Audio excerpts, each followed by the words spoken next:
it's Necey Dixon. Welcome back to my YouTube channel. If you are new here, welcome. If you are returning, y'all, welcome back. I got my LaCroix. I just wanted to come on and talk to y'all. I wanted to come on and talk to y'all because the last time I did talk to y'all, it was on some Real Housewives of Potomac lacklusterness. And today I'm excited because we're about to start New Year, number one.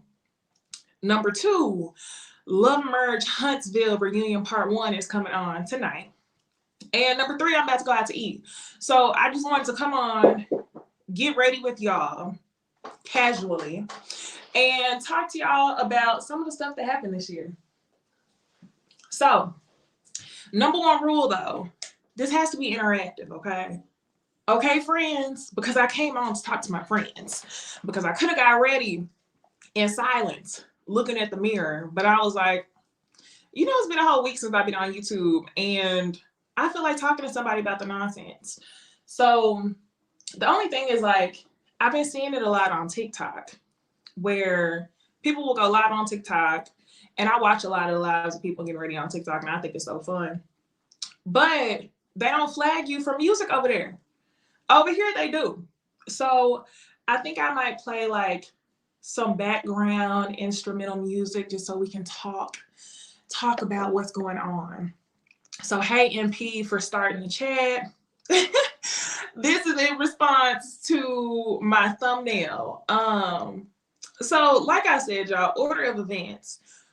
I think we should talk about, like, the reality show recaps, like what happened there first. And then after that, I want to talk to y'all about what I think we should leave in 2022. What I think we should leave in 2022. Or I kind of just want to ask y'all opinion, because I was scrolling Twitter and I thought that would be a cute topic for us to talk about. I just looked at leaving in 2022, and we got all kind of different topics. So I want to know where y'all stand on that, okay? But this is going to be my first time, like, trying to get ready and talk at the same time. Which is why I scheduled this live 2 hours early. I don't have to go to dinner until 5. So I have 2 hours, but I have to leave here by like 4:30. I should be good to go because I picked out my outfit and everything. So yeah. Let me say hey to the rest of y'all in the chat. Hey, Nikki. Hey, Sharice. Not with the 2 R's and not with the 2 S's like the Grand Dame of Baltimore. Hey, Al. Montrez. Hey. Okay. So number 1 thing, let's start here. While y'all are in the chat, tell me what y'all's plans are for New Year's. Y'all eating some black eyed peas tonight? Because that's the one thing I feel like I always got to eat on New Year's Eve or New Year's Day. Hey, Alana. Okay, Montrez. I don't know how people would mess your name up, Montrez. It's literally the way that it's spelled. That's how people mess up my name. I swear to this day, if I go through my search contacts and I try to look for how people are finding my channel, they are still spelling Necey with an I. Necey with an I. It is irritating, okay? Man, let's not even start with how they be saying my full name incorrect. But yeah, let me know what y'all are eating tonight. Black eyed peas, chicken, greens, because that's the one thing I feel like I need to start the new year right. So I don't think I'm gonna have black eyed peas tonight because I'm not going to my mama's house till tomorrow. And to be all the way honest, I don't think that I've reached that peak of grown woman where I'm simmering black eyed peas for 7 hours in a crock pot with a ham hock yet. I'll get there, but I'm just not there yet. So what are y'all eating? So, oh, Nicole, my bad. Y'all know I'm not used to this. I was putting on my face Milk Hydro Grip Primer. You probably can't even see it, but it's a primer. I already had sunscreen on my face for the base, and I'm about to put a primer on so my makeup will last. Disclaimer number 1, I be having to put the disclaimers out there. I know how to do one look for my makeup every single time. One look. So that's the look we're going to do today. I'm also going to put some eyelashes on. But let's get started in the conversation. I wanted to talk to y'all about some of my favorite reality TV moments. Yeah, start putting that sunscreen on. So I went back and I was looking at all my videos because I wanted to see, like, what did we really talk about this year? The beginning of the year is always popping for YouTube, always popping for these reality TV shows. The next thing I'm about to put on my face is Thread. Thread is the brand. Face It Complexion Stick is the name, and the number 120. I got this from Target. So I wanted to go through my videos and see what it was that we talked, get the neck, what it was that we talked about this year. Because beginning of the year is always popping, and then the end of year for reality TV is super slow. Hence why I have not been doing that many recaps towards the end of the year, just because of holidays and everything else. So before we get into what I remember happening, y'all tell me, what was y'all's favorite reality TV moments? And I look crazy, but trust the process. What was y'all favorite reality TV moments? I gotta go get my blending brush. Give me like 10 seconds. But when I come back, I actually want to see what y'all's favorite reality TV moments were, and like the ones that y'all remember. Because when I was looking back, like, it's been a long year. So let me know. I'll be right back.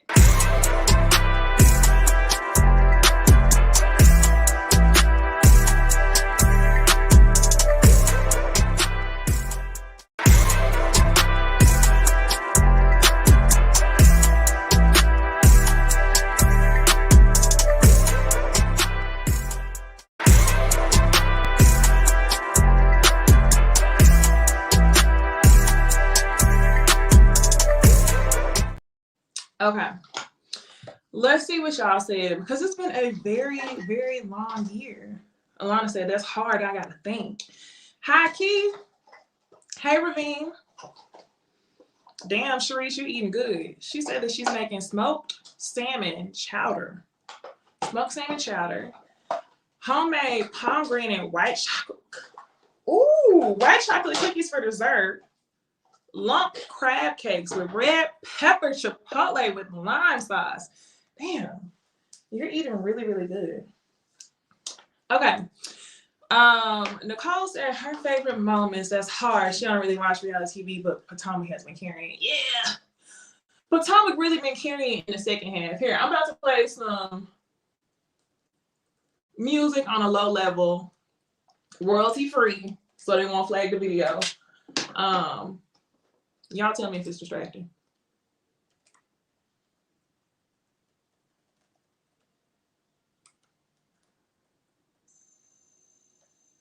Okay, it's very light. Y'all probably can't even hear it.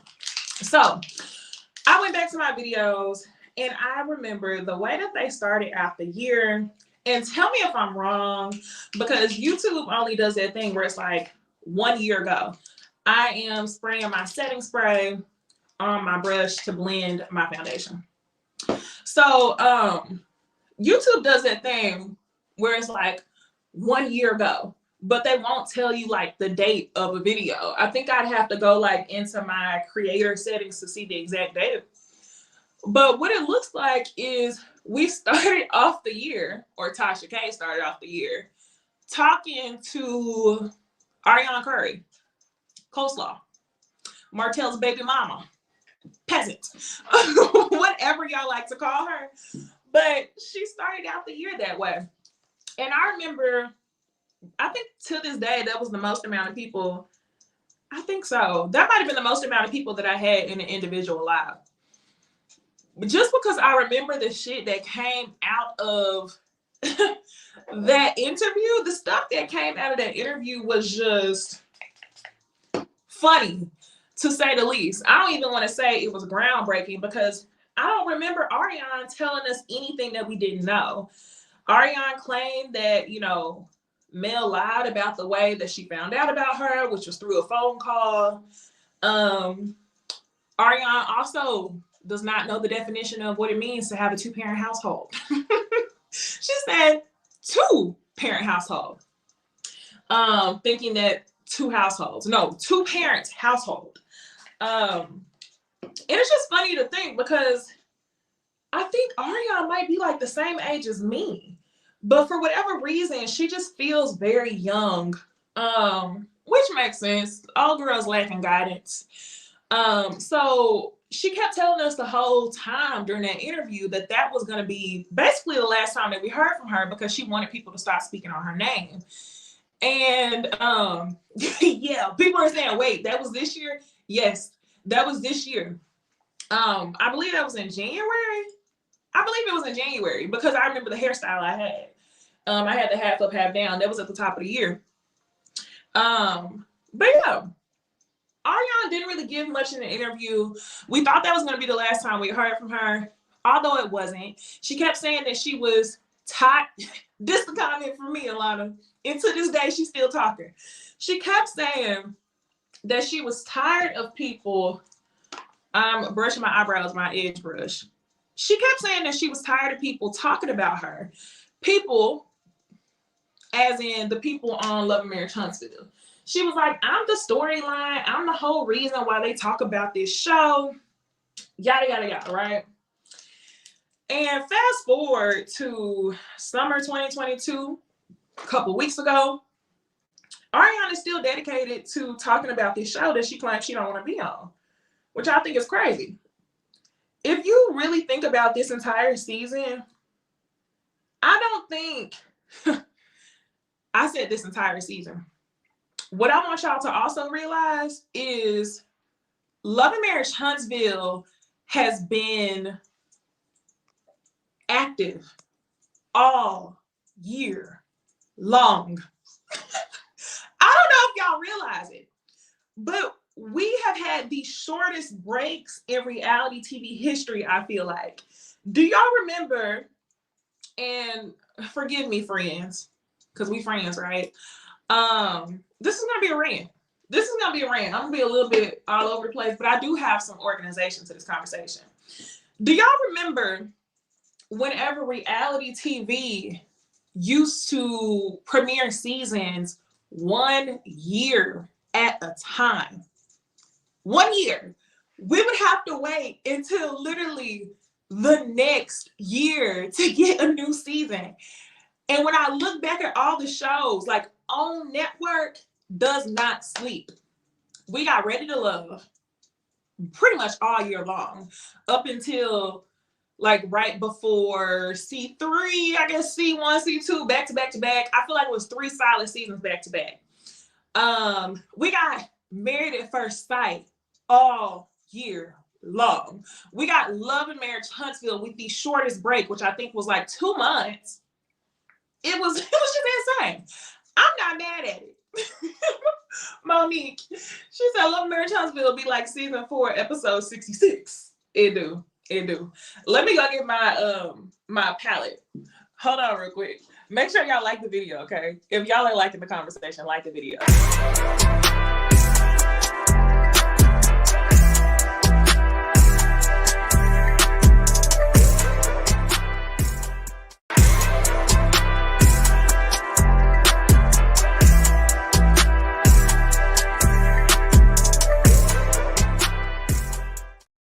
Okay, I'm back.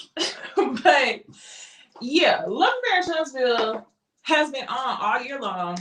Every single show on OWN Network has been on all year long. And I'm not even gonna hold y'all. I feel like Bravo, which we know, which ain't no surprise. We talked about this before. Bravo has been trying to keep up with the girls as well. I swear we used to wait longer from season to season to, I'm talking about Real Housewives of Atlanta and Potomac. We used to wait longer from season to season. And now they're not wasting any time. We did have that break on Atlanta when it was time for the pandemic.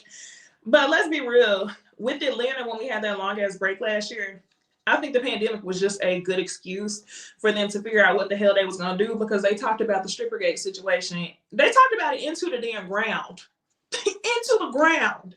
To the point to where, like, I was tired of the show. I think they did a good job on the return, but I don't want to get too far ahead of myself because we are going to talk about Real Housewives of Atlanta.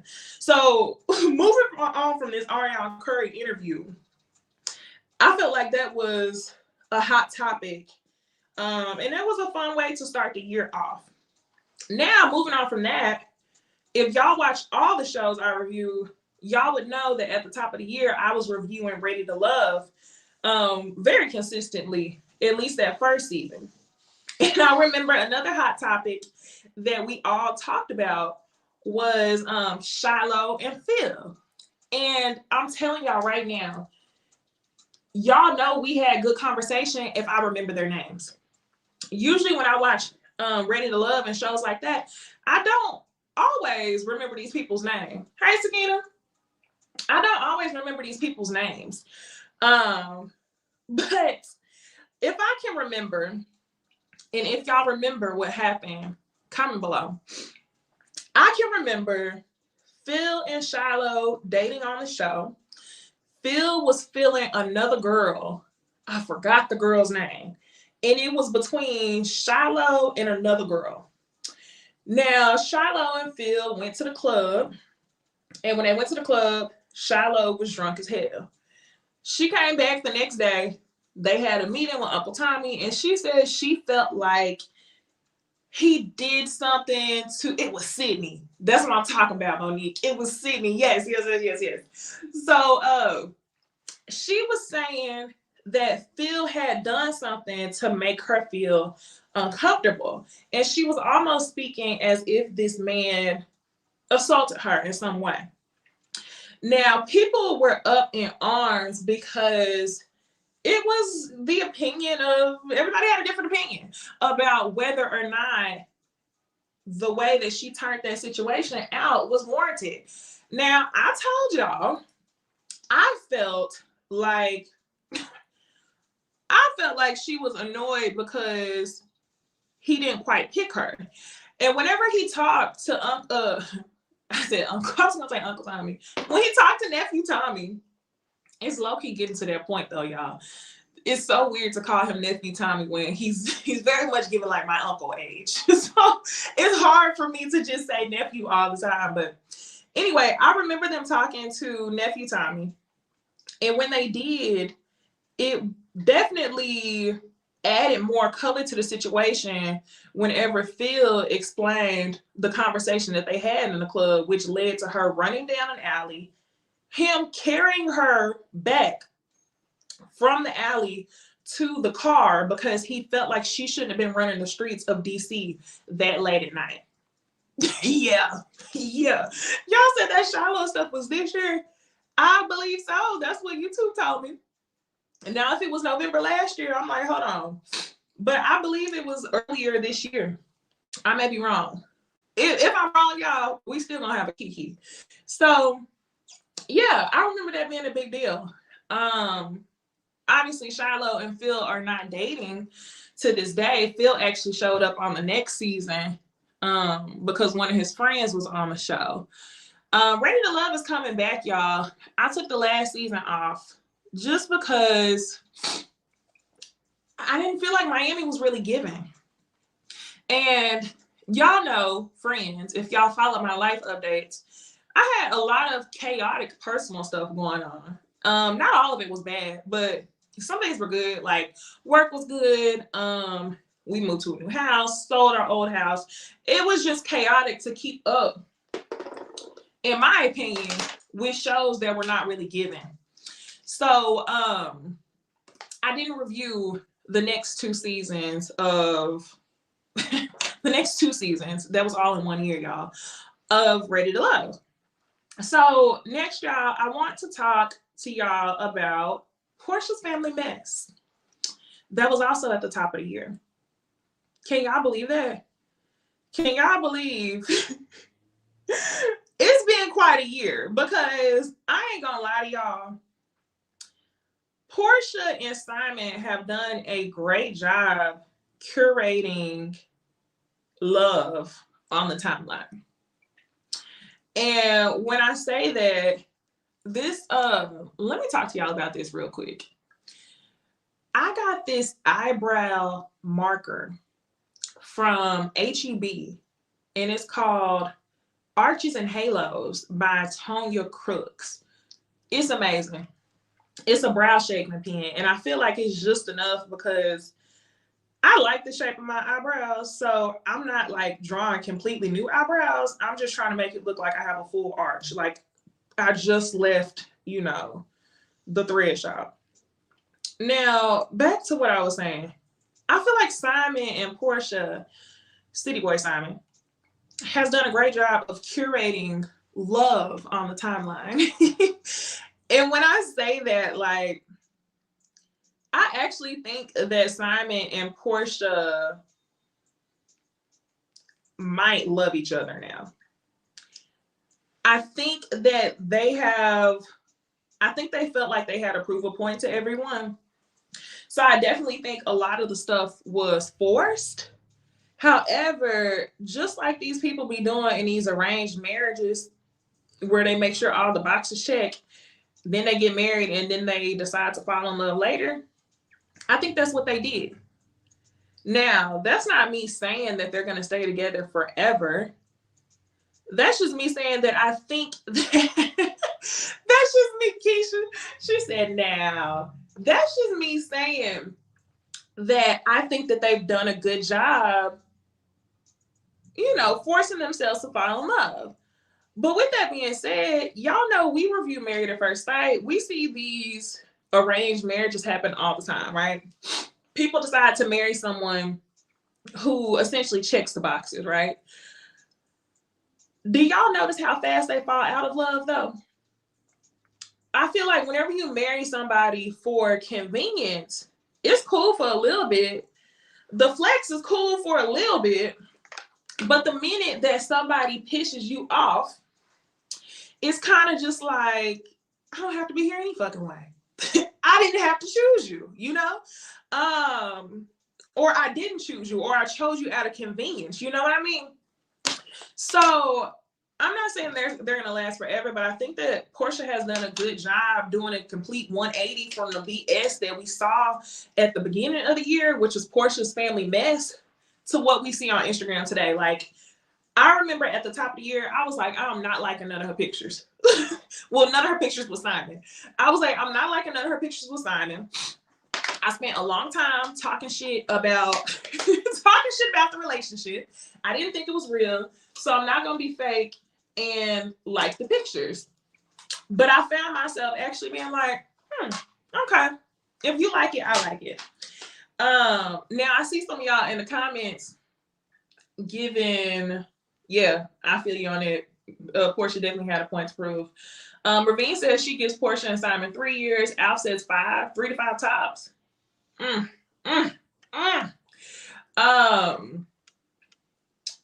Monique, I'm glad that Monique brought up Cynthia and Mike. That's something else that also happened this year that we didn't really talk about because I don't really cover gossip. But who was actually surprised that Cynthia and Mike got a divorce? Y'all know how big of a deal the damn 10-10-22 thing was. I just think it's funny because if y'all haven't had the chance, I went live with Scotty. It premiered in November. Scotty did a series of Who Was Wrong. That's what he called his series. And we go and we talk about reality TV feuds. So I decided for us to talk about Nene and Cynthia. And a lot of people are going to disagree with where I'm at, but when it came to the Nene and Cynthia feud, I think they were both wrong. However, I felt some type of way more so about Cynthia, just because Cynthia literally gets a lot of confidence and a lot of smoke behind the man every time.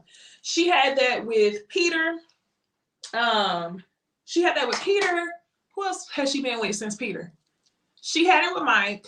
I really can't think about anybody else, but she's always gotten a lot of smoke behind Peter because that was the same season that she thought she was bold enough to kick Porsha in the damn chest on that boat. We ain't seen Cynthia get physical the whole time she been there. She been quiet as a bird. You get a man who's mad that the women are calling him Patricia, and you get enough, you know, enough gall to want to kick somebody in the damn chest. Where did they do So I still felt like Cynthia carried a lot of fault. And I just think it's funny. And the reason why I'm saying this is Cynthia very much moved as though she moved different when it came to Nene. When it came to Nene, she moved different. I'm not going to act like Nene didn't move differently in that last season. Nene moved differently in that last season. I think that she could have went out much more graciously than she did. But she moved different. In other seasons where we would have seen her fold to Nene, she didn't fold this time. And I'm telling y'all, the reason why she didn't fold is because she was already occupied with the man. So for all that to happen, and y'all end up getting divorced within 2 years is just tragic. It's a tragic situation. But are y'all shocked? Now, I'm going to get too much into Atlanta. Oh, thank you so much, Ravine. She loved the series. I'm going to get too much into Atlanta. But anyway, the whole reason why I started talking about that was because we were talking about Porsha and City Boy Simon.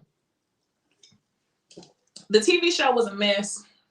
I loved every minute of it. I thought that it was entertaining. I thought that it gave us something to talk about for a long time. And I think that Porsha has been trying to curate love on the timeline. One of the things I don't like, though, one of the things I need y'all to stop doing, though, is saying love is love. Love wins. Listen, y'all let me know if I'm tripping, but I feel like love is love should be reserved for the taboo relationships. Love is love or historically taboo. Love is love should be reserved for our LGBTQIA plus community, non-binary, all that. You talking about love is love like, you know, you and Simon weathered some storm, when the reality is the man was married when you met him. Girl. And then back to Alf's point. Alf says that he gives it, or she gives it 3 to 5 years because that'll give Porsha enough time to get pregnant by Simon. And honestly, y'all, I did not think that Porsha was going to get pregnant by Simon until Shamia posted her pregnancy announcement last month. Now, a lot of y'all probably have seen it, and some of y'all are probably like, what pregnancy announcement? Because she's not carrying. She has a surrogate. But yeah, I feel like whatever Shamia does, Porsha likes to do, because they like to be on a package deal. I think that's also why her and Nene like flicking up pictures, because they both got their African men. So they like, yep, let's take pictures. These the rich Africans y'all was talking about. Both of them married. But you know, now Simon's married to Porsha. We'll see how long that lasts. Porsha was all aggressive on top of her. Wouldn't have been. Oh, y'all talking about Cynthia. Oh my gosh. Okay, so let's move on. Nikki didn't like the show. I liked the show because I thought it showed Porsha for who she was. Like, I ain't even gonna lie, y'all. I went up for Porsha. I would never say stan because I can't stand them girls on the show. But I went up for Porsha when it came to Kenya and Real Housewives of Atlanta. But boy, how the tables turned, because I love Kenya now. So let's move on to the next topic. I want to talk about my favorite interview this year. I think that my favorite interview this year, damn, I completely forgot about Candy because Candy wasn't on my page, on my channel. Candy was on Bondi's channel. Candy was a really fun interview, but if y'all want to talk about Necey, if y'all want to talk about the people in the comments was arguing over if she was being honest or not, I'm gonna have to give it to Destiny. A lot of people were upset with Ooh Ladies First panel this year after the interview with Destiny, because I felt like we had a good interview with her. We had good conversation. I felt like we had better understanding about her divorce, in terms of LeBaric and, you know, whether or not the baby was his and all this other stuff. I felt like we had a great understanding when it came to that. However, the part that people still do not seem to grasp is you can have a great interview and have better understanding when it comes to certain aspects of a person. But anytime we talked about the shit that was relevant to the show or Mel or anything like that, she didn't want to talk about it. She didn't give good reasoning as to,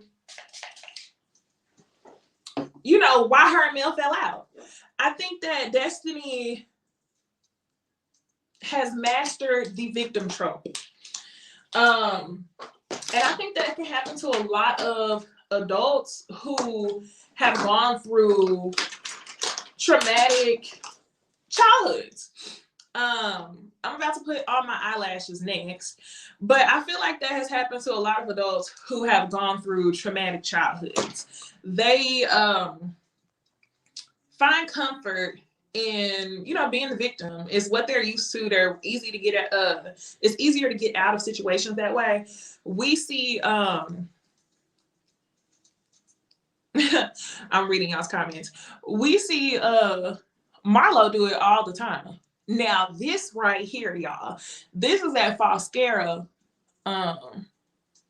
It's basically like eyelash glue on a mascara wand, and it makes my eyelashes, well, this hack that I'm about to do makes my eyelashes stay on for like 4 or 5 days. So I don't pay to get my eyelashes done anymore. And I can tell y'all a whole that story about why I don't pay to get my eyelashes done anymore. I don't pay to get my eyelashes done anymore because I was going to a lash tech right before the pandemic. And it was actually that Valentine's Day before the world shut down. And I had been going to her and I was getting, what was I getting? Classic. I was getting classic lash extensions. Valentine's Day came up. I was a loyal client going to her for about a year. And she said, hey, it's Valentine's Day, so I'm gonna make your eyelashes look really good. Hey, Billy, I'm not using the new iPhone. This is an 11 Pro. It's older. Thanks, Danielle. So, Alf says, as for Destiny, you and Jamie's faces were telling, one thing we're gonna do is keep a face. Oh, I completely forgot, y'all. We also interviewed Monique this year. Monique from, what we want to call it? Love Marriage DC. Monique from Real Housewives of Potomac. That interview right there, I don't know. That interview was like neck and neck with Destiny, because in both interviews, these are the lashes that I'm putting on. These are the Flutter Habit Weightless Collection number 3. I love these eyelashes. They come in like pieces. If you can see, I already have some pieces that I used at the top. There's 4 pieces and I just glue them on. But on top of using the mascara, I also used lash glue. So I have like the double effect. But anyway, I was talking about how people, get used to like the victim trope and they use it to get out of their situations. I think that Destiny actually believes that she's a victim when it comes to the demise of her and Mel's relationship. Now, next, outside of that, I was saying something else. Oh, Monique. Monique was another interview where I kind of felt like we were missing a lot of accountability. We were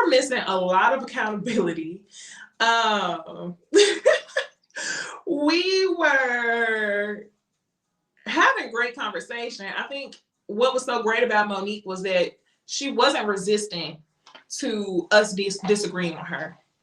And I kind of wish that we would have got that with the Destiny interview. People got really defensive in the Destiny interview when it came to us either doubling down on questions or when it came to us talking about the interview after the fact, and also saying, we didn't really fool with how she portrayed herself. People felt like we were being fake. I think there's a way that you can hold like a courteous interview. Disagree with people, but I'm not gonna review her in the interview and be like, you a damn lie because blah blah blah blah blah. Like, hold on, what? You said Destiny lied throughout the entire interview. Sakina said, y'all should have known that. That's Monique's biggest issue. It is Monique's biggest issue is accountability. And I think it's so funny that like I'm going back and forth, y'all, and I'm talking about Monique and Destiny. And it's funny that like I can interchangeably go back and forth and talk about them because they have that commonality. Oh, strip lash. Yeah, I can't do the strip lashes. I can't do them because I have to put eyelashes. I like to put my eyelashes on under my eye just because I'm not a big eyeshadow girl. I told y'all I know how to do one look, and I'm not good at doing eyeshadow, so I just like my eyelashes to look like they coming up out of my eyeballs. So yeah, that was it for like interviews. Monique played in y'all's faces, but to be professional, y'all had to let her play herself. This is the comment for me. This is the comment for me. And it's not just specific to Monique, because Monique was sweet. I would love to talk to her again. When it comes to any interview, y'all, with some of these people on reality shows who don't take accountability and we ask them pressing questions, I think that's the whole point. You have to allow the person being interviewed to reveal themselves. I'll say that. I don't want to say play themselves, but you'll have to allow that person to reveal themselves, because the entire point of, you know, getting the interview is to be able to ask questions that your viewership wants to know. It may be questions that you feel like other people aren't asking, because we always do that. And we never, ever show our questions to the people we're interviewing before we talk to them. Hey, Kamante. We are just doing a recap. We're talking about the different TV shows that popped off this year, different interviews that we had on Ladies First panel. And then I'm gonna talk about some of the things I saw on Twitter. And I want to ask y'all's opinion on things that we're leaving in 2022. Sakina says, yeah, some people do think you're supposed to be this one. Some people think that you're supposed to beef with who you're interviewing. You got to make them feel comfortable. Right. Shit. Y'all don't want people to come back? Y'all don't want people to come back. You want me to show my black ass with my 12,000 subscriber count and nobody ever gonna come back. Nobody will ever come back. Y'all see how they do us now. But right, we gotta make them feel comfortable. So outside of Destiny, what else do I want to talk to y'all about? We have Married at First Sight happen this year.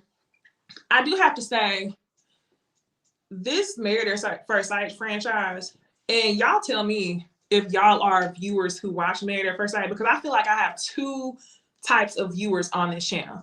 I have the viewers who watch on network, and I have the viewers who watch Married at First Sight.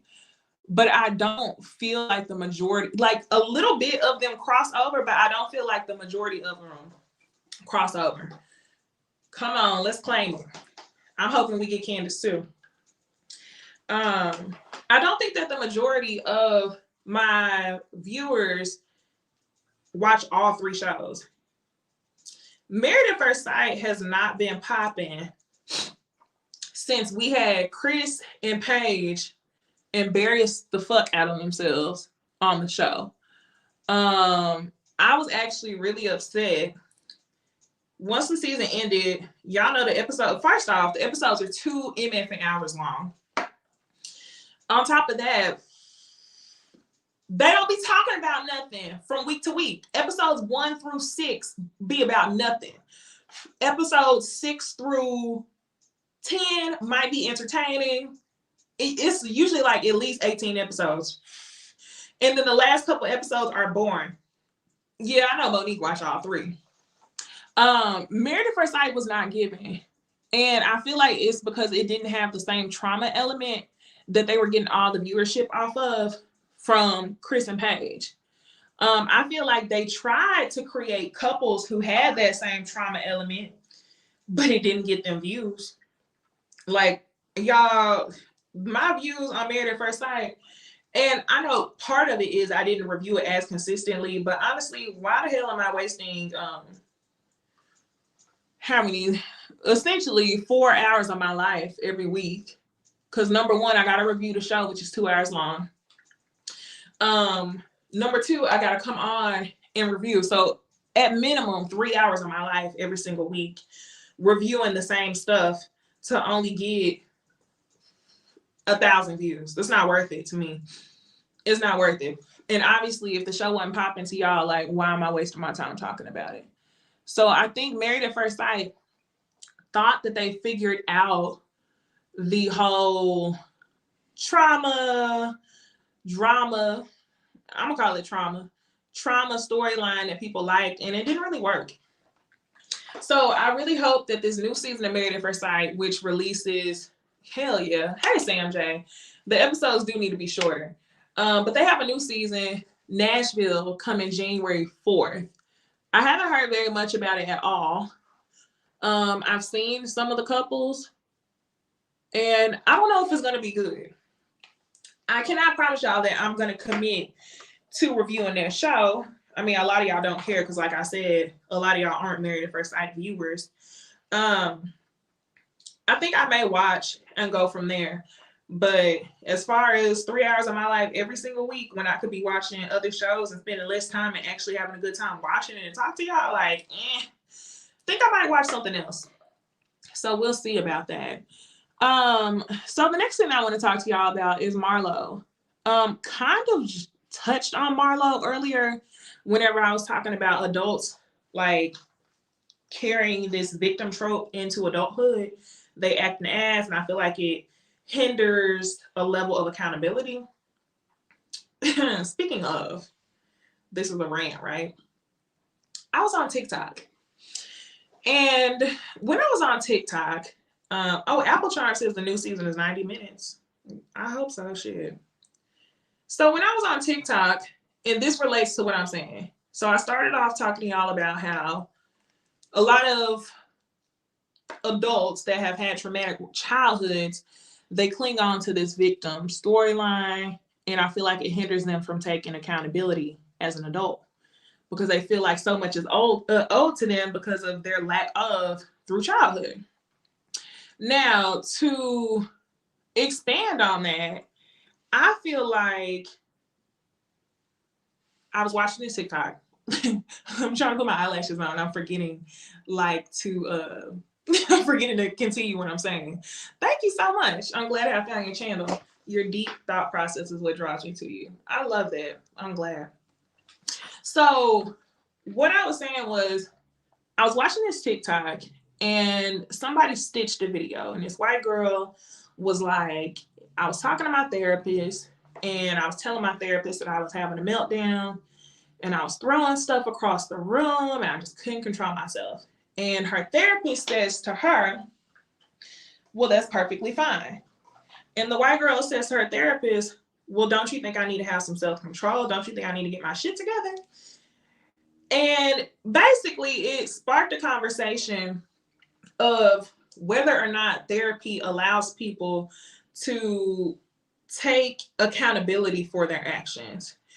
And my answer to that is, I think it's dependent upon who your therapist is. I have an amazing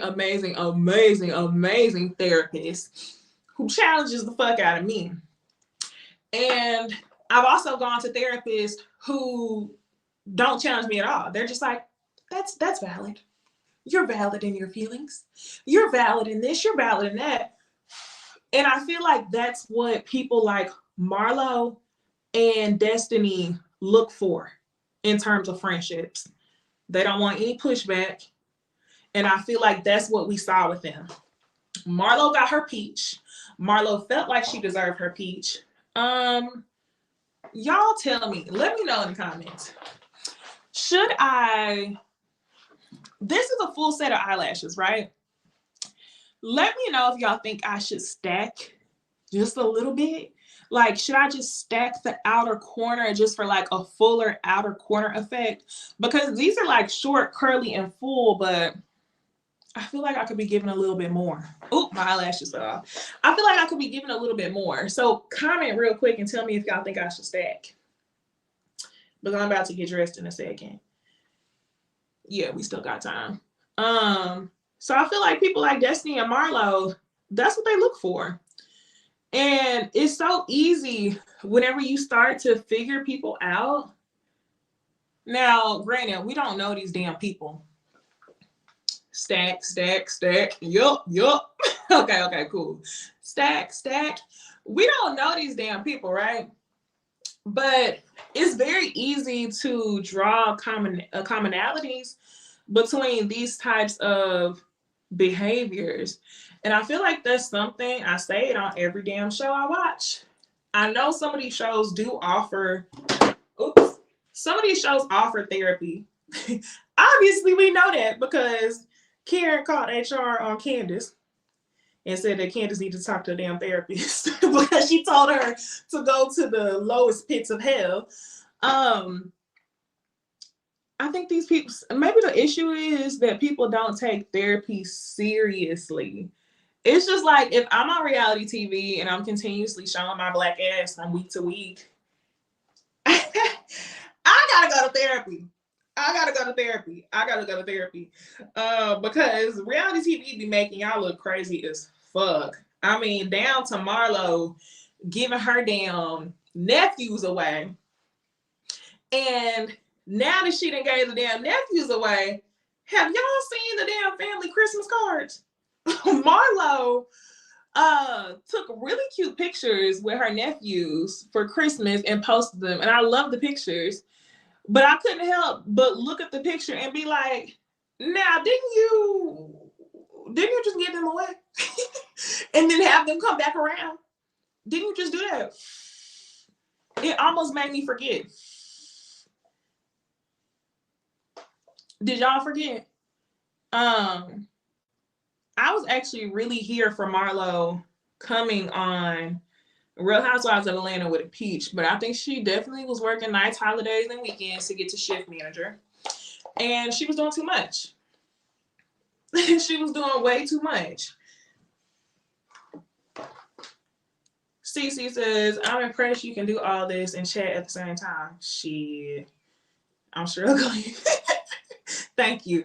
But she says, not all therapists are equal because it's a personal connection when it's good therapy. Facts, exactly. Literally just told y'all, I've had therapists who actually hold me accountable, and I've had therapists who are just like, your feelings are valid. And that's it. Spend the whole meeting. Your feelings are valid. I do feel like some people, and the thing is, I've gone to Black therapists. All my therapists have been Black, and it was a Black one that was just like not on her job. But then I found out she went on maternity leave. So she probably had her own stuff going on. And she probably didn't want to do her job anymore. So it was probably very much just like, you're valid.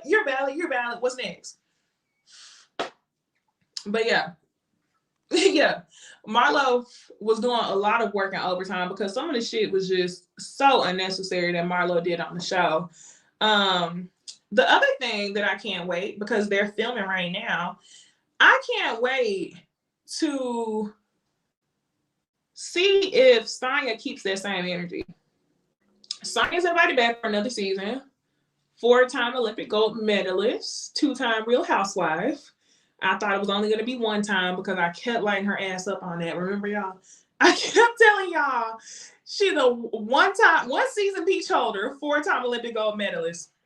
So I guess she made it into a 2nd season peach holder. So let's see how that goes for her.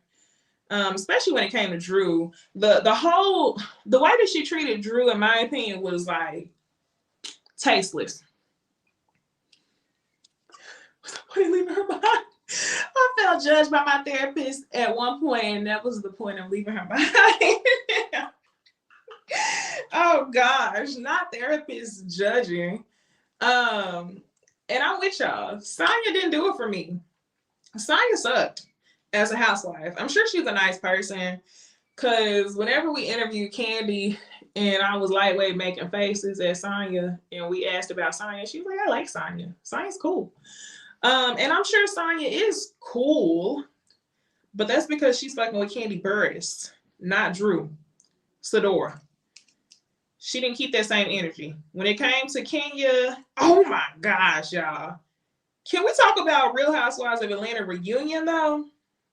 That was the worst reunion that I ever seen in my life. Ever. I put that on something.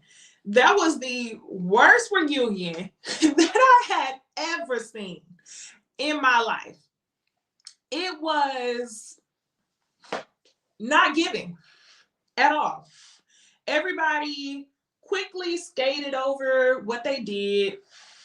Anytime Andy tried to have dialogue about it, and low key, if you look at Andy's energy on that reunion, Andy also was bored. I think he was annoyed as hell. Like, what the hell did y'all come on here for? What the hell did y'all come on here for if y'all have already squashed everything in real life? And it makes perfect sense, because before the season started, all of the housewives kept coming on and they were saying, oh, this is like the best sisterhood we've ever had. We have group chats together. So that makes perfect sense. Y'all have squashed it off cameras, but when it comes to us, the viewers, I felt like y'all shortchanged us. I want all my change. I want all my change. I don't care if it costs shit 99 cents for the damn item and you got my penny left over. I want my damn penny. Okay? We done gave y'all 20 episodes of our time and y'all let the whole year go by for us to come to the reunion and not get what the fuck we paid for. Like, it was not what we paid for at all. So that's my feelings. Season 14 in itself was boring as well. I'm not even gonna lie. Yeah, everybody was boring and apologetic. I apologize if you felt that way. All right, y'all, this is the hack. I know I actually have eyebrow gel, but I just like doing this better. I got my edge brush and I got my Got2b, and I'm gonna spray and I'm going to brush up my eyebrows because that Got2b actually be holding. After this, I'm gonna do my hair. But yeah, it wasn't really giving.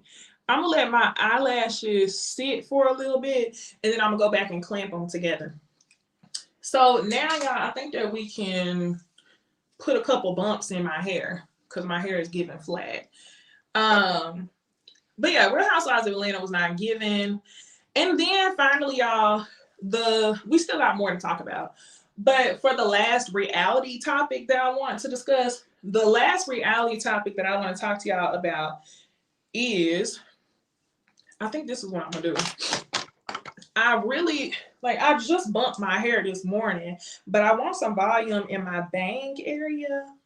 So I think I'm gonna curl my bang back and then I'm gonna sit my hair on a duck clip. Yup, that's what I'm gonna do. Okay, so I think that the last reality TV show that we're going to talk about before we get into just things in general that we're leaving in 2022 is this Love and Marriage Huntsville fight. I felt like we spent forever waiting on the fight to happen, and I feel like they created a whole second season behind the fight, only for the second season to be lackluster. Because y'all tell me if I'm wrong, but I don't feel like we typically get a back-to-back season of Love and Marriage Huntsville like we did this year. Usually for Love and Marriage Huntsville, we get a season, we wait about 4 months or so and another one starts. We had seasons happening in between the holidays. I felt like the fight happened Memorial Day weekend. That was the end of that season. And then the new season where they explained the fight was Labor Day. And I just don't understand how people can hate Mel the way that they hate Mel. I think that the people who dislike Mel are people who, I don't know. I don't understand how people can dislike Mel so much. I think it's hard for y'all to believe that someone can be done wrong by a group of people. I think that Mel has been done wrong in her relationship with Martel, obviously. And when it comes to the Scotts, I truly believe they dislike her. I don't care how many times you kiki with somebody, but it's always weird to me whenever you start off being cool with somebody, and then as soon as those cameras get to rolling, relationships change. Not only that, y'all, I think the jealousy is there too. And a lot of people are just like, nobody's jealous of Mel. I don't understand why everybody's saying that. Not everybody's jealous of Mel. And it's not everybody being jealous of Mel. It's Tisha. She ruined my marriage. She's trying to ruin my marriage.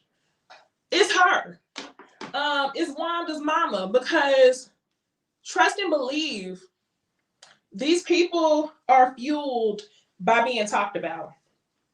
I wouldn't be surprised if one of them was watching, but Tisha has referenced YouTubers on the TV show while filming.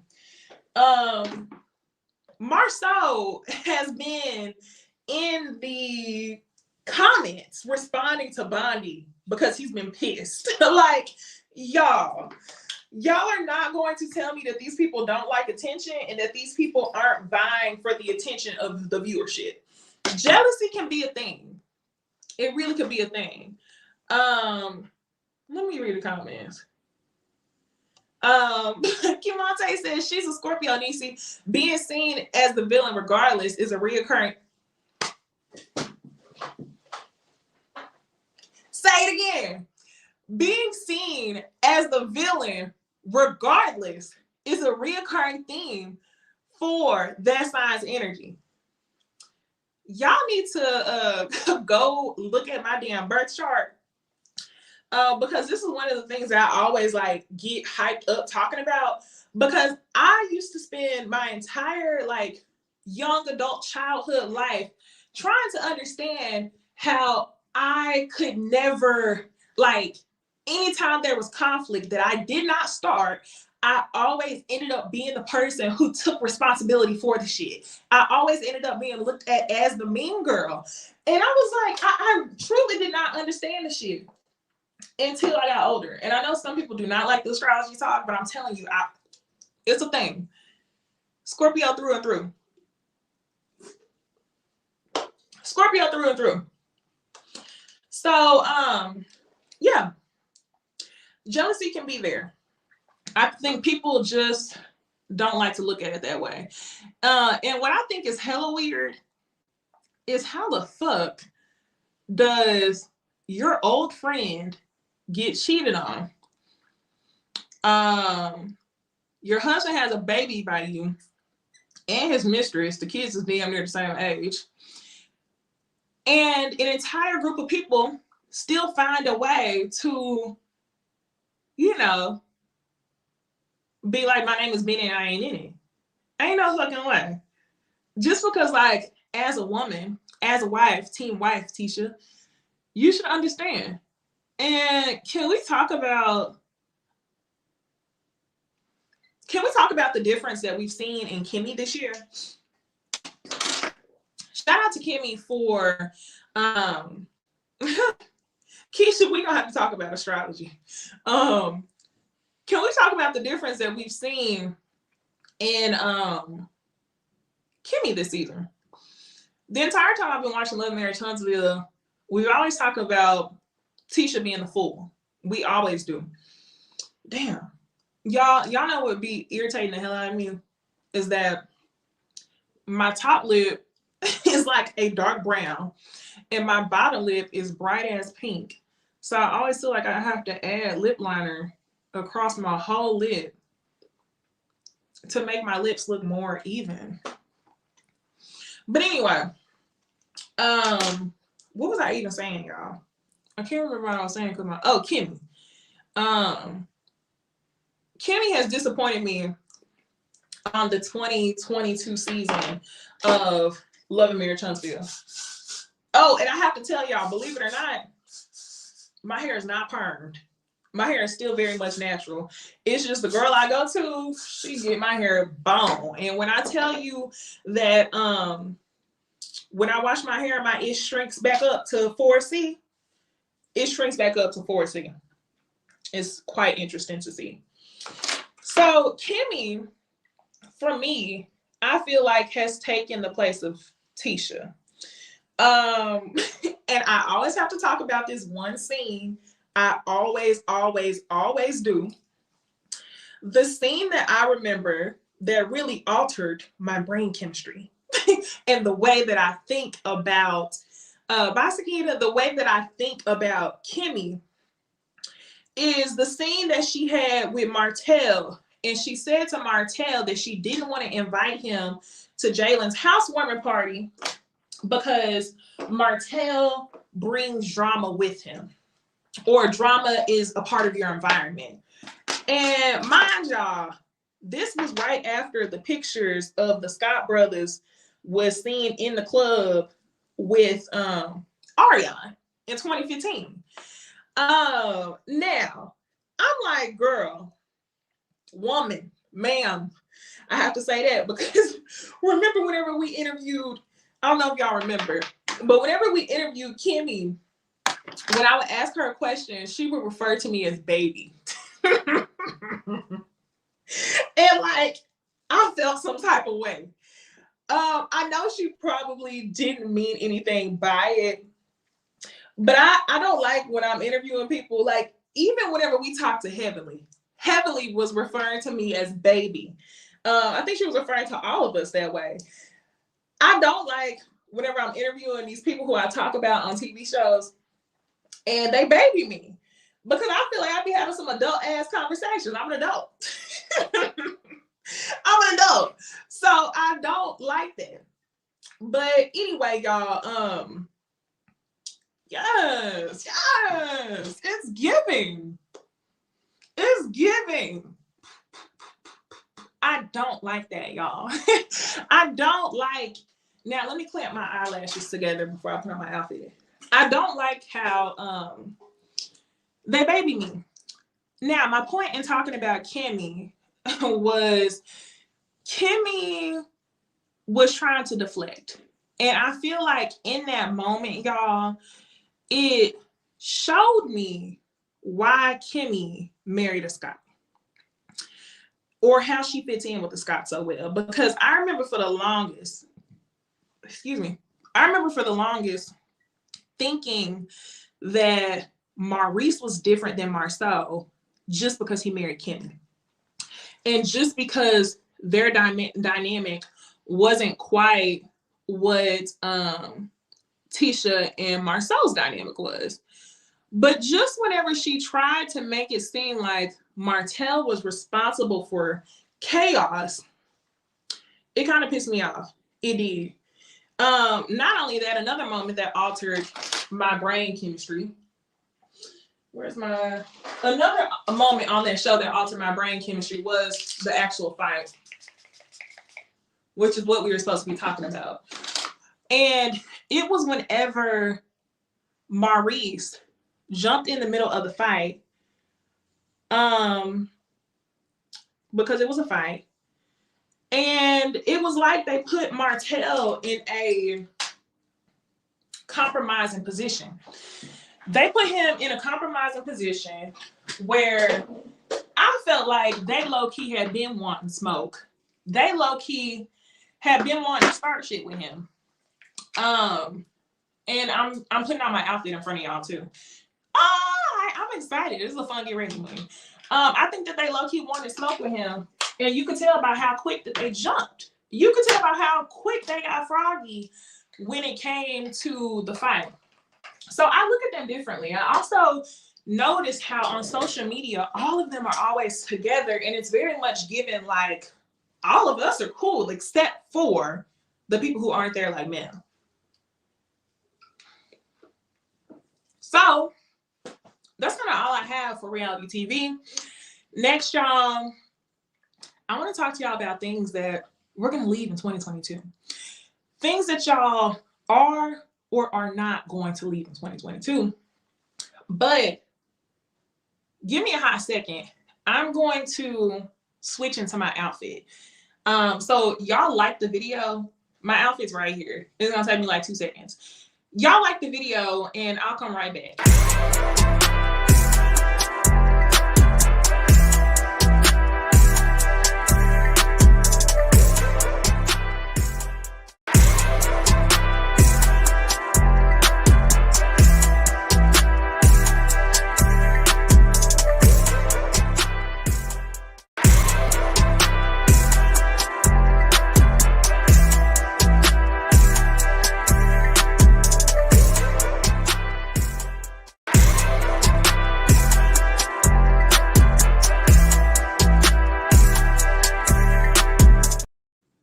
Okay, so this was my first time actually trying on this outfit, y'all. I just ordered a bunch of stuff from Shein. And yeah, this is right here. Keisha says, did you see the most recent reel on Kimmy's Instagram? Yes. Yes. Where Tisha was like, I'm so glad we're eating together before the reunion because we might not even talk to each other after the reunion. And then you see Stormy in the back, and Stormy's like, I'm so nervous for the reunion. I'm so nervous. Yes, I seen it. Not only that, I think there's a video of them doing the Cuff It challenge as well. So I was listening to a recap of, who was it? Empress Radio was recapping another interview done by a YouTuber by the name of Anthony. I completely forgot like his full name, but if y'all know it, put it in the chat. And Anthony had interviewed Kiki, and Kiki said she was a surprise guest. She said she stayed at a different hotel, and that who was it?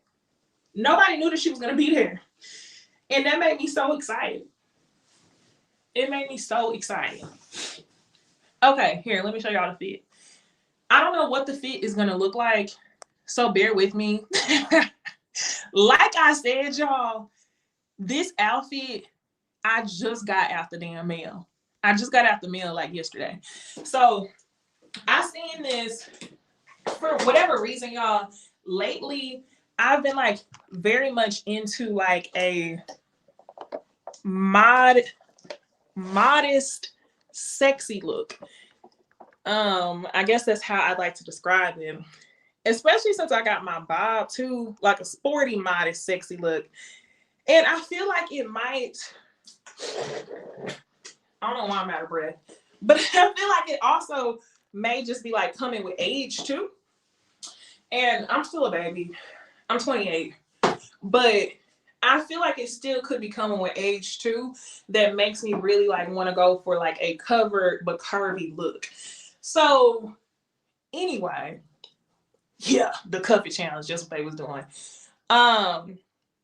Kiki's supposed to be a surprise guest. So we got just a couple hours before their reunion comes out. I think it comes on at 8, and I can't wait. So this is the skirt that I have. It's actually very long. The skirt, damn, I don't know if you can see it. Hold on, I don't move my camera. But the skirt is long, and yes, I'm going for a comfortable look. I want to wear my tennis shoes because I told y'all I'm going to a happy hour. I'm not going to a dinner like steakhouse type vibes. Yeah. So yeah, I'm starting to forget what I was talking about. Anyway, I can't wait to talk about Love and Marriage Huntsville. Next, I just wanted to talk about a couple things that we should leave in 2022. Or should not. Y'all tell me what y'all think. This first post that I saw, it says we should leave birthday shout outs in 2022. It says, I will not be doing my next year. I will not be doing any next year unless I'm recording you at your birthday dinner or something. Now, I wanted to ask y'all, do y'all do birthday shout outs? Number one. Number two, are you leaving them in 2022? Do you agree or do you disagree with this tweet? And I feel two ways about this. I really do feel two ways about this. On the one hand, I don't do birthday shout outs for everybody. I do birthday shout outs for people who I know would appreciate them. I have some friends that's barely on Instagram. I'm not gonna waste my time doing a birthday shout out for that person. But I'm not at all against all birthday shout outs. So y'all tell me, are you leaving them in 2022? Sometimes it is a bit unnecessary. Like, I'm not gonna lie to y'all, I'm kind of weird where like I love dressing up, I love looking good, but whenever I get ready to post a picture or something like that, I always cringe at the idea of people commenting on my picture and me having to comment back. I don't like doing that. But it's weird because I really appreciate the comments. But it's me like not knowing how to take a compliment, I guess. Sakina says, I don't like the pressure to do them. It gets exhausting because my friends make a big deal if they don't get one. Girl, friends, my friends don't say nothing. But I have had a friend who I didn't do a birthday post for him. He ain't never done a birthday post for me since. I'm like, shit, if that's how you feel, depending on the situation. Let me go get my watch. Hold on.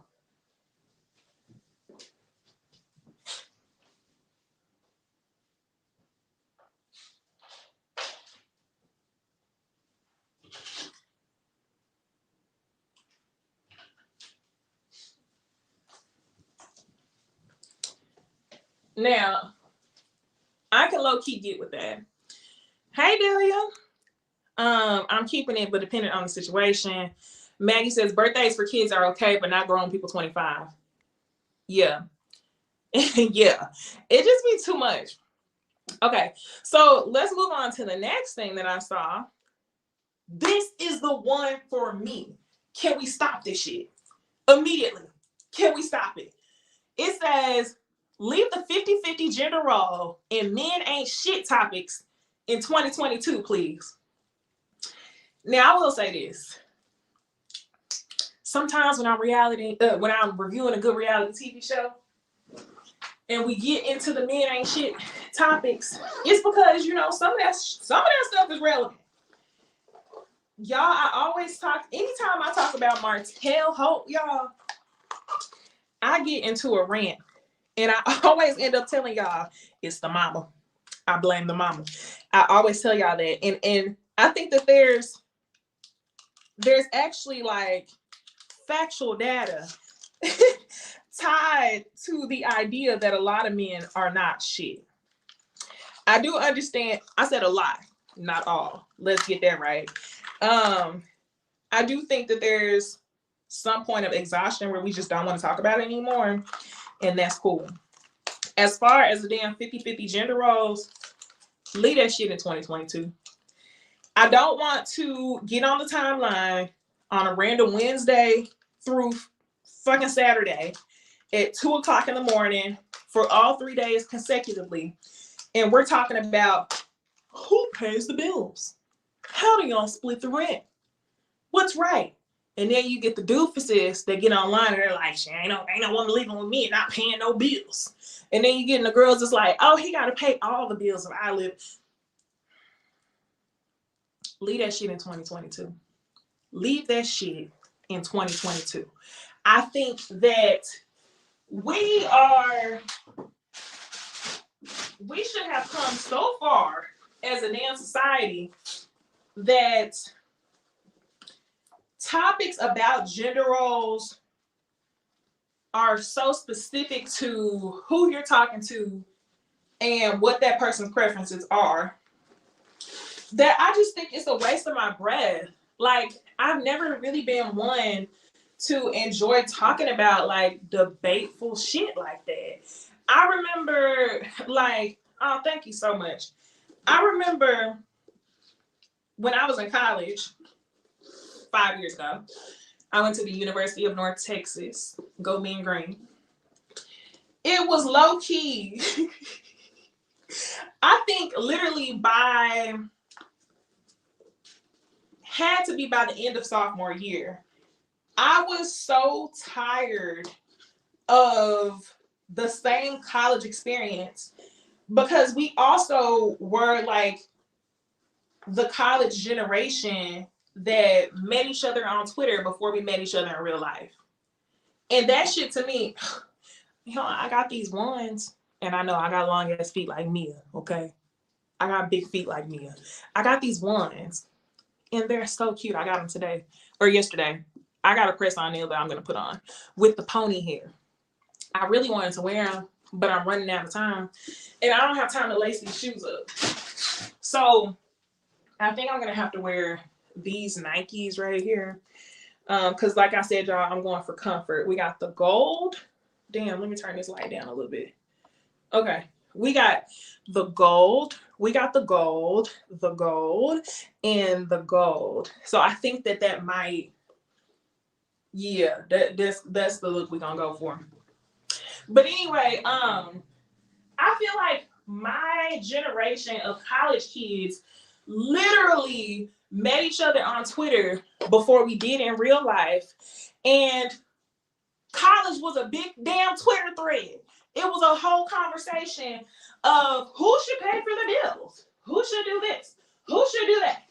Niger man versus African American man, black man, blah, blah, blah, blah. That shit is exhausting. One thing I won't do is waste my time talking about shit that's debatable. I like to talk about shit that's factual. So that was not like enjoyable for me after a while. So I definitely agree with this person who made this post. Let's leave the 50-50 gender role conversations, you know, alone. Let's leave the he bought McDonald's for his kids, but not my kid, alone. Okay. Okay. It says, let's leave the I'm always late friends in 2022. Learn how to respect people's time for real, for real. Here's where I'm at with it, y'all. I understand people being late. I do. I understand if something comes up, especially people who have kids and stuff like that. But when it comes to the, oh, I'm always late, that's just how I'm is, and I'm not gonna change, I am. Fuck out of here with that. Fuck out of here with that. If it's the, oh, I'm always late and that's just how I am, we got a problem. I have friends who are late like that, but they very much know that I'm the type of person where it's like, the issue is respecting my time, okay? Just like this tweet says, if you're going to be late, communicate that so I know not to waste my time. Don't have me sitting in no fucking restaurant for 45 minutes waiting on you show up looking like I got stood up on the date. Not only that, I could be doing other shit. So I agree with this post, but I do want to say like the whole let's leaving fake friends behind in 2022. I feel like people should get into the habit of that being a year-round mantra. You shouldn't have fake friends in January, July, February, November, December. You shouldn't keep those people around, and it shouldn't take a new year for you to decide that you don't want to fuck with them no more. So keep doing that. Next, y'all, because I don't want to be the late friend because I gotta go. I think it's like two more things. Christiane, whatever the girl's name is in Blueface, lead them motherfuckers in 2022. Dead ass.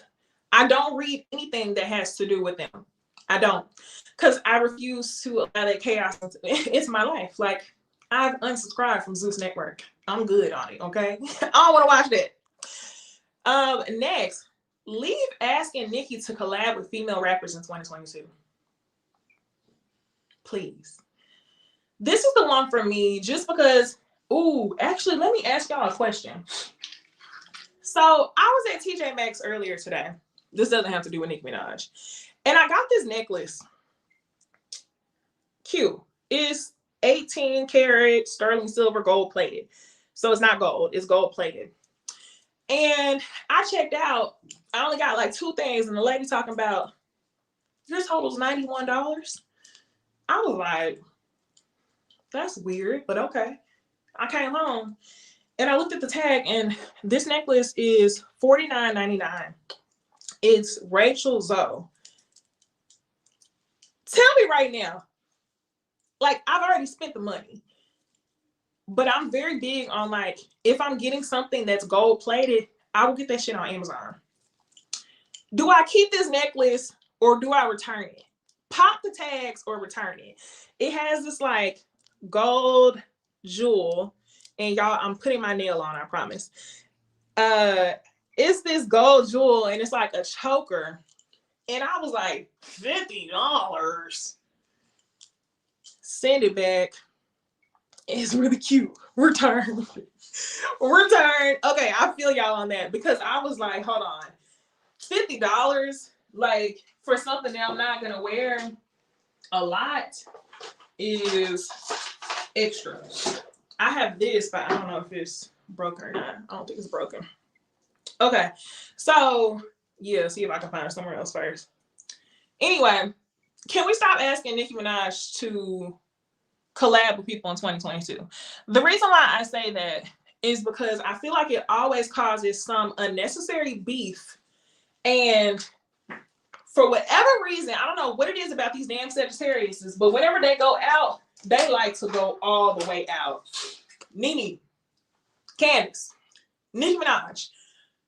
Nicki Minaj, for whatever reason, I feel like by people asking her to collab, they see it as a rite of passage. And to me, I don't think that we're at the point to where we need to keep asking Nicki Minaj for a rite of passage for the female rapper to be blessed, for people to then like her. I feel like we've had Cardi B, which Cardi B has had people write for her. I absolutely hate it whenever people started comparing Cardi B to Nicki Minaj. I feel like the group of people who hated Nicki Minaj were just excited to try to, stir up some beef. I don't think that Cardi B can even be compared to Nicki Minaj at all. But what my point is that, like a lot of the female rappers say, rap is ran by men. We saw that with the damn Meg Thee Stallion court case. We don't need Nicki Minaj blessing to accept a new female rapper. So I would like for y'all to stop doing that. Stop doing that. Lastly, y'all, because I'm not trying to be the late friend and I gotta go, I thought that I would close us out on this, okay? Especially those of y'all who are friends here. We friends, right?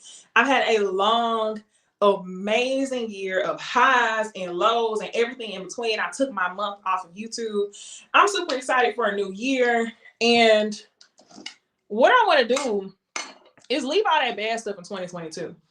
So I found this tweet, and it says, leave whatever happened in 2022 as the past it is. Be grateful that you have lived to the end of the year. Onwards to 2023. I could not agree more. I could not agree more. Because when we started this live, it was just like, oh yeah, that happened this year? Yeah. It's been a long year. It's been a long year. Taking it day by day. I'm blessed and highly favored. And so are y'all. I think y'all just have to choose to be. So here's to another year of crazy ratchet reality TV that we're going to talk about. Another year of Ooh Ladies First panel, which is going to be amazing. And another year of us. And we friends. I'm so glad to have known y'all for however long y'all been subscribed for. And I'm just super excited, okay? We all touch and agree. Let the church say amen, okay? So if y'all want to see the full outfit, I think I'm going to do like a mirror pic. Check my Instagram story. Check my YouTube story. And thanks for watching, y'all. I really hope y'all liked this conversation. I had fun. I was nervous because I was like, how am I going to do this and talk to y'all at the same time? So y'all know where to follow me, Instagram, Twitter. Y'all, please be safe tonight. Do not drink and drive. Like, comment, subscribe, all that good stuff. And I will see y'all in the new year. Bye.